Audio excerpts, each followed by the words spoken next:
Good morning, Philippines! Good morning mga kabombo! Asin ngunyan, kita na naman nagmag-iiribahan sa tuyang segment na Health and Beauty Tips.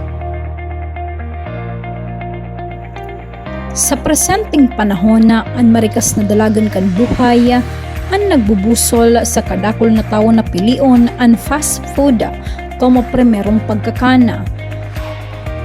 Huli sa abalang schedule sa trabaho asin pagklase, mas naging praktikal para sa nagkaperaan magkakana nin pagkakana na madaling mabakal asin daina kaipuhan nin halabang oras akan pagpepreparara. Siring man, sa ibong kan kaginawaan asin siram na pigkatangro kan fast food, importanteng surion na ang epekto kaini sa tuyang salud.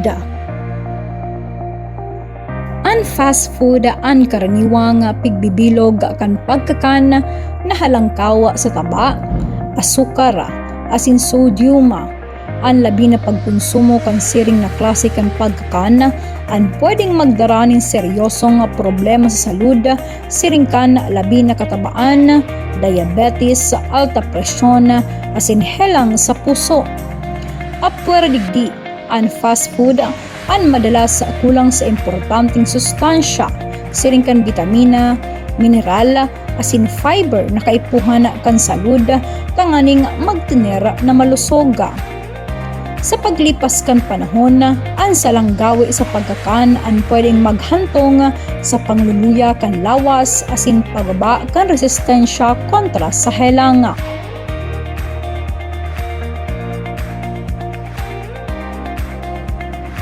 Sa ibong nabanda, ang masustansyang pagkakan, ang pigbibilog kan mga pagkakang natural, asin sariwa, siring kan gulay, prutas, sira, karne, asin pagkakan na lutong bahay. Ang mga pagkakang ini ang nagtataon ng bastanteng enerhiya, asin nutrisyon na importante sa marahay na paggana kan sa tuyang lawas, asin isipan. Ang tamang nutrisyon ang nakakatabang sa pagpapakusog kan immune system, pagmamantinir kan tamang timbang, asin pagpapamarhay kan konsentrasyon urog na sa mga estudyante. Asin labi sa gabos, ang pagkakan kan masustansyang pagkakan ang sarong mabisang paagi kan paglikay sa manlain-lain na kamatayan. Importante man na isaalang-alang ang epekto kan pagkakan sa mental asin emosyonal na kalusugan. Pag-aadal na ang sobrang pagkakan akan process asin fast food ang pwedeng magdara nin pagkapagal, kawaraan nin sigla asin minsan depresyon. Mientras tanto, ang balansing pagkakan ang nakakatabang sa marhay na mood asin mas positibong pananaw sa buhay. Huridigdi, ang wastong pagpili kan pagkakan ang bako sana para sa pisikal na kalusugan, kundi pati naman sa kalusugang pangkaisipan. Bagamat day malikayan ang pagkakanin fast food paminsan-minsan, importanteng maging responsable asin igwang disiplina sa pagpili kan mga pigkahakan. Pwedeng gibuhong alternatibo ang masustansyang lutong bahay na pagkakana mas barato, mas salbado asin mas kapakipakinabang sa salud kan bilog na pamilya. Ang simpleng pagbago sa gawing pagkakan ang igwang dakulang epekto sa kalidad kan buhay kan sarong tawo.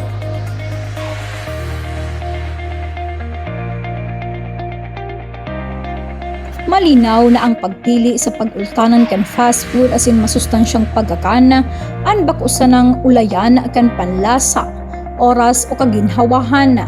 Ini ang sarong refleksyon kan sa tuyang disiplina, kaaraman asin pagtataong importansya sa diring salud. Sa sarong tinaba na marikas ang hero asin pano ning tukso kan instant na kaugmahan, nagiging na angat ang pagpamantinir sa tamang gawi sa pagkakana. Siring man, ang lambang desisyong sa tuyang pigigibo aral daw, maging iniman sa dit o dakula, ang igwang panghaluyang epekto sa lawas asin buhay kan sarong tawo. Alagad mas kiday may kaila ang popularidad kan fast food, importanteng bistuhon ang mga peligro na darakan labi na pagkonsumo kaini. Ang padagos na pagkakan akan pagkakang halangkaw sa taba, asukar, asin-asin, anpa dikit-dikit na nagraraot sa salud kan tawo, maski pa ini daitulos na mamatayan.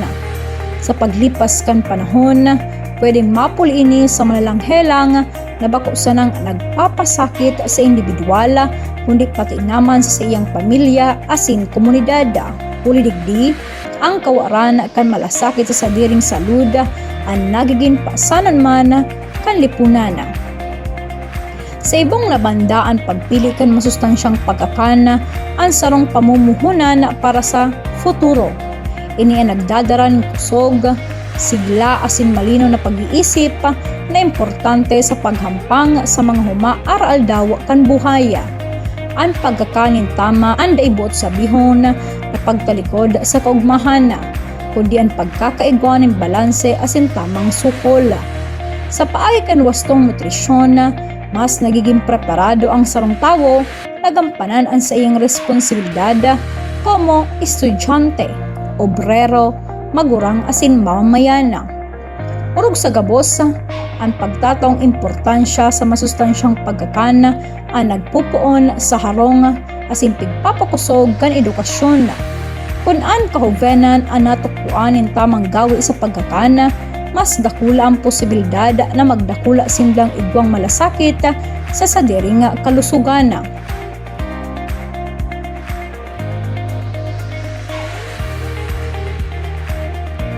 Ang malusog na henerasyon ang iyong madara ning kauswagan asin pagbabago sa nasyon. Kaya man ang simpleng pagpili sa hapagkainan ang igwang kakayanan na maghubog sa futuro kan sambayanan. Sa huri, ang tunay na kayamanan kan tawo ang din nasusukol sa gulpi kan kwarta o rikas kan pamumuhay, kundi sa salud na sa iyang pigtatamasa. Ang fast food ang pwedeng maging parte kan buhay paminsan-minsan. Alagad ang masustansyang pagkakan ang dapat mantineron na primerong pagpipilian. Sa matalinong pagdidesisyon niyan, pigtatawan niya to ang satuyang sadirin in tsansang mabuhay nin mas halawig, mas malusog, asin mas makabuluhan sarong biyayang labi pa sa anuman na paramientras na kaugmahan.